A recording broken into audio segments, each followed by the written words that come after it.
Kiçik Qafqaz dağlarına aid zirvələrin verildiyi sıranı seçin. Belə ki, bəndlərə nəzər salaq.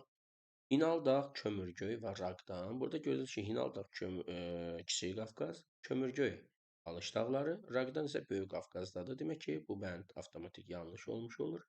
Digər bəndimizə baxırıq. Dəlidağ, bəli, bu Kiçik Qafqazda, Qarabağ vulkan yayləsi arasında, Camışdağ, bəli, Murov dağının üzərində, Qızılboğaz yenə Qarabağ vulkan yaylasına yerləşir. Yəni beləcə bu bənd doğru bənd olur. Digər bəndlərimizə də nəzər salaq. Gəlin Qaya Kiçik Qafqaz, Bazar Yurd Böyük Qafqazda, Raqdan da Böyük Qafqazda olduğundan bu bəndimiz yanlış olmuş oldu. Qara Arxac, Kəpəz, bəli, bunlar Kiçik Qafqazda, amma Qız Yurdu Talış dağlarında olduğundan bu bənd də bizim üçün yanlış oldu. Babadağ Böyük Qafqaz, Şahdağ həm Böyük Qafqaz, həm Kiçik Qafqazda belə bir zirvəmiz var. Dübrar da Böyük Qafqaz və beləcə bu bənd də bizim üçün zaten yanlış olmuş oldu. Demək bizim elə doğru bəndimiz Dəlidağ, Camışdağ və Qızılboğaz bəndi oldu.